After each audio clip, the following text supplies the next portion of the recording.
आपका mentor AK Singh और आज फिर हम अपने MLIS 02 को देखेंगे। और MLIS 02 में हम क्या कर रहे थे, ग्रंथालय एवं सूचना केंद्र के प्रबंधन के सिद्धांतों के बारे में जान रहे थे। और ग्रंथालय सूचना प्रबंधन के सिद्धांतों के बारे में हमें जानना था कि प्रबंधन के विभिन्न सिद्धांत जैसे कोई यानी कि ग्रंथालय से किस तरह से जुड़ाव है, किस तरह से उसकी चीज़ों को देखने के लिए मिलता है, ये सब चीज़ें आज हम जानना था। और इसके आज हम फर्स्ट चैप्टर के क्वेश्चन आंसर भी करके कंप्लीट कर देंगे इस चैप्टर को। फिर हम देखेंगे कल सेकंड चैप्टर। तो सबसे पहले क्या करना है, वीडियो को लाइक करना है, शेयर करना है, टेलीग्राम ग्रुप को ज्वाइन करके रखना है।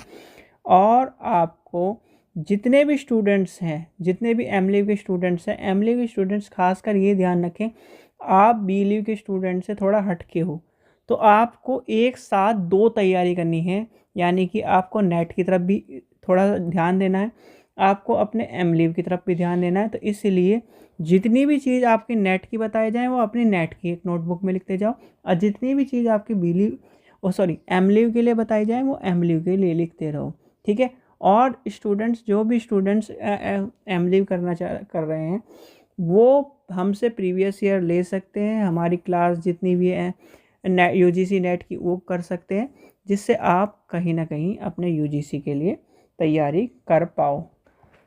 तो चलिए शुरू करते हैं आज का टॉपिक। लेसन नंबर हमारा चल रहा है फर्स्ट, और आज का टॉपिक है हमारा ग्रंथालय एवं सूचना केंद्र और प्रबंधन सिद्धांत, ठीक है। ये आपका टॉपिक है। अब सबसे बड़ी बात आती है जो प्रबंधन है, यानी कि वो सूचना और कहीं ना कहीं आपके यानी लाइब्रेरी एंड इंफॉर्मेशन सेंटर में के रूप में आप कहाँ से और किस तरह से प्रबंधन का उपयोग और प्रबंधन के सिद्धांत का उपयोग जानना है। देखो, जब आपकी ग्रंथालय सूचना केंद्र और प्रबंधन के सिद्धांत की बात आती है तो प्रबंधन के सिद्धांतों में विभिन्न चीज़ें आपको देखने के लिए मिलती हैं।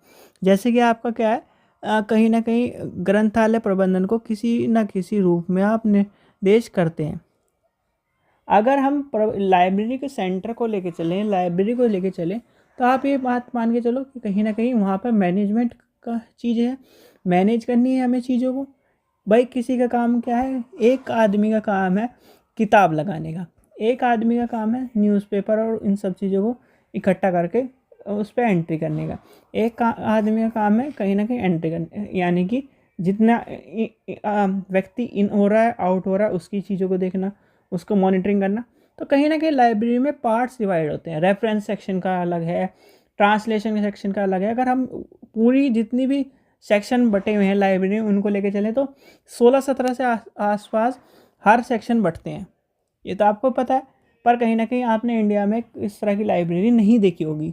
जितने भी स्टूडेंट्स अभी पढ़ रहे हैं उन्होंने कभी भी इस तरह की लाइब्रेरी नहीं देखी होगी, भले ही वो यूनिवर्सिटी में भी जा चुके हों, क्योंकि हमारे यहाँ उस तरह की लाइब्रेरी मैक्सिमम 4-5 ही हैं।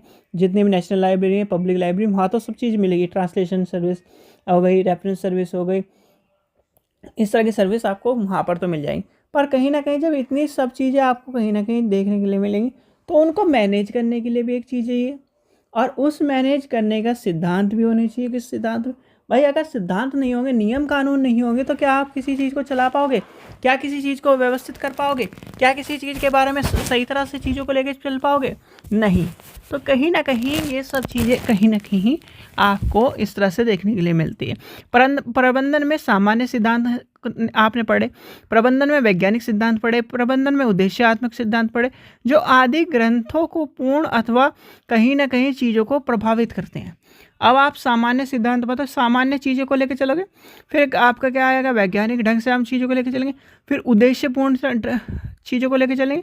तो ये सब चीज़ें कहीं ना कहीं आपके ग्रंथालय को प्रभावित करती हैं, यानी कि ग्रंथालय सूचना केंद्र को क्या करती है, प्रभावित करती हैं। और इन सब चीज़ों के अनुसार आपको चीज़ें देखनी वर्तमान समय में आपके कहीं ना कहीं जो प्रबंधन है के क्षेत्र हैं उनकी गति क्या हो रही है, तीव्र गति से आपको देखने के लिए। और प्रबंधन क्या है, कहीं ना कहीं ग्रंथ प्रबंधन के क्षेत्र में जो नवीन प्रौद्योगिकी तकनीकी है उनका प्रयोग करते हुए अधिकतर पाठक संतुष्टि प्राप्त करने का प्रयास कर रहे हैं। ग्रंथालय एवं सूचना केंद्र में प्रबंधन संदर्भ में अंतर जो आपको देखने को मिलता है वर्तमान यानी कि उसके जो सराउंडिंग है, उसकी जो चीज़ें हैं उसके अनुसार आपको देखने के लिए मिलता है। अब आपका क्या है, एक यानी कि लाइब्रेरी में ये मान के चलिए, एक लाइब्रेरी में एक जूनियर लाइब्रेरियन भी है, एक क्लर्क भी है, एक लाइब्रेरियन भी है, एक सीनियर लाइब्रेरियन भी है।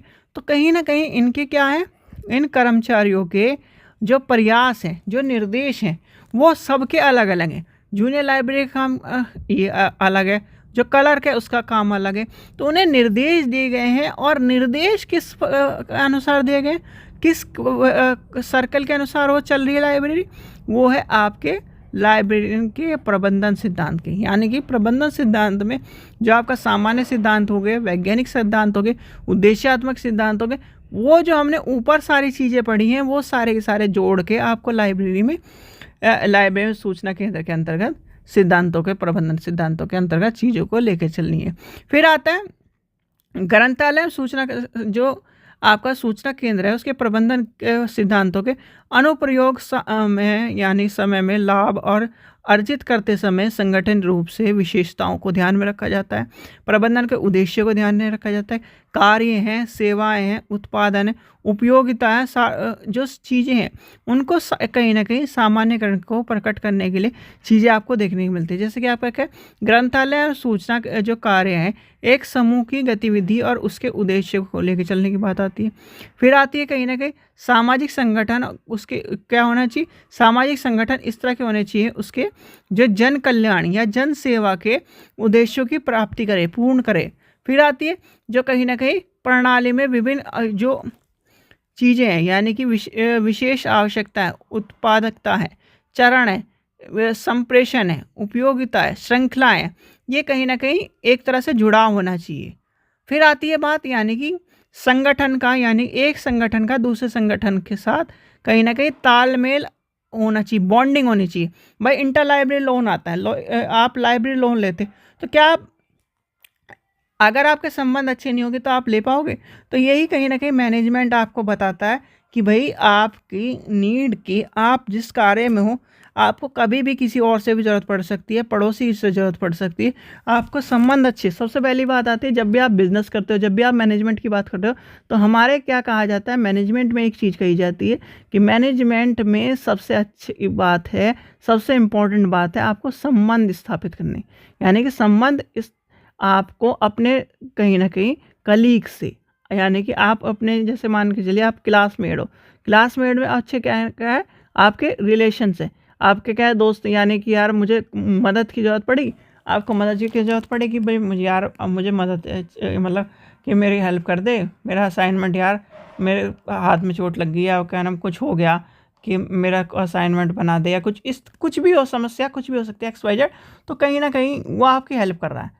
तो इस तरह के जो संबंध होते हैं, इसी तरह से आपके बिजनेस में, इसी तरह से हर कोई किसी, भाई लाइब्रेरी भी एक बिजनेस है, तो ये जब आपके जो संबंध होंगे, संबंध अच्छे स्थापित होंगे, तो कहीं ना कहीं यार मेरे, यानी कि जो हमारे यहाँ एक स्टूडेंट आया, स्टूडेंट ने कह दिया कि जी मुझे बुक चाहिए, भाई मेरे यहाँ तो है नहीं, मैं, फिर आपने मुझे फ़ोन किया, मैं भी एक लाइब्रेरियन के तौर पर आपको कहने लगे सर आपके पास ये किताब मिल जाएगी। मैंने कहा कि हाँ जी भाई किताब है।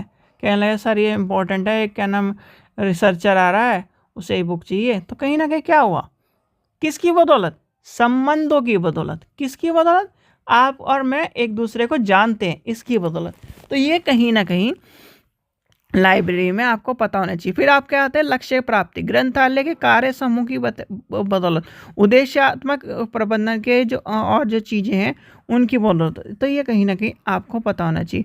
फिर आपका आता है ग्रंथालय सूचना केंद्र के प्रबंधन में वैज्ञानिक अधिगम को, जो कहीं ना कहीं वैज्ञानिक प्रबंधन चीज़ें हैं और कहीं ना कहीं जो संदर्भ है उनका, और जो अधिकतर ग्रंथों के वैज्ञानिक आधार पर जो चीज़ें विश्लेषण करा जाता है, समस्या को सुधार करा जाता है, ये सब चीज़ें आपकी क्या है, ये देखी जाती हैं। ठीक है, फिर आता है यानी कि ग्रंथालय में प्रबंधन सिद्धांत के अनुप्रयोग को बहुत दूर तक प्रभावित करता है और इनको पूर्ण करने के लिए ग्रंथालय में सिद्धांत के अनुसार 3 भागों में विभाजित करा गया है। 3 भाग कौन कौन से? एक तो आपका आ जाएगा 1937 के से पूर्व, ठीक है। एक आपका आ जाएगा 37 से 55 तक वैज्ञानिक, ठीक है। फिर आपका आ जाएगा 1955 से आगे मानव संबंध, ठीक है। तो ये आपके आ जाएंगे भाई, जो कहीं ना कहीं 37 से पूर्व वाली बात अवधारणा है। ग्रंथालय परंपरागत तरीके से चलता था, आपको पता है। आज भी आपके क्या है, हम रजिस्टर में एंट्री करते हैं, पर आज का क्या तकनीक से जोड़ दिया हमने। किससे जोड़ दिया है? टेक्नोलॉजी से जोड़ दिया है। तो कहीं ना कहीं पहले की तरह परंपरागत ढंग से चलते थे। इस यानी कि इस अवधि में ग्रंथालय प्रबंधन के क्षेत्र में बहुत कम परिवर्तन और चीज़ें देखने के लिए मिली है। और इसके अवधि के दौरान ग्रंथालय में कर्मचारियों के बजट में वृद्धि की बात करते चले गए। फिर आपके आ जाते हैं इस अवधि के दौरान कहीं ना कहीं इसके बाद आपको मशीनरी युग देखने के लिए मिला, यानी कि ये सेकंड स्टेज में यहाँ पर क्या है 55 के आसपास ये जो, ठीक है, यहाँ पर थर्ड युग में आपको क्या है मशीन युग आरंभ हो गया था। यानी 55 के बाद आधुनिक प्रबंधन के सिद्धांत की बात आ गई थी। और आधुनिक प्रबंधन के सिद्धांत के साथ साथ कहीं ना कहीं कर्मचारियों की समानता की बात आ गई थी। कर्मचारियों को, यानी कि पहले ऐसा था कलर के रूप में या फिर हम इस तरह के रूप में जानते थे, अब क्या आ गया था, एक क्वालिफिकेशन के तौर पर आ गई थी। ऐसे ही किसी भी व्यक्ति को नहीं पकड़ा जा सकता था लाइब्रेरी के क्षेत्र में। तो ये सब चीज़ें आपको यहाँ तक देखने के लिए मिलती हैं, ठीक है।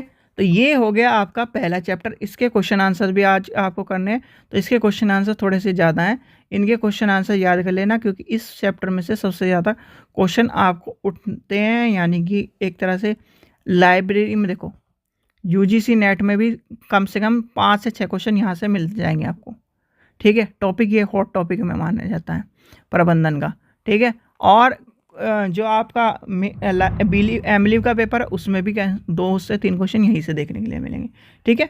तो चलिए इसके क्वेश्चन आंसर करते हैं, और क्वेश्चन आंसर की वीडियो अलग मिलेगी। जो कहीं ना कहीं 1 या 2 क्वेश्चन इंपॉर्टेंट है या किसी चैप्टर में क्वेश्चन आता ही नहीं है, तो वो आपके साथ के साथ कराऊंगा मैं, फिर नहीं तो कन्फ्यूज़न हो जाता है, ठीक है बच्चों। चलिए आशा करता हूँ आपको वीडियो पसंद आई तो लाइक करें, चैनल को सब्सक्राइब करें, वीडियो को ज़्यादा से शेयर करें। Thank you.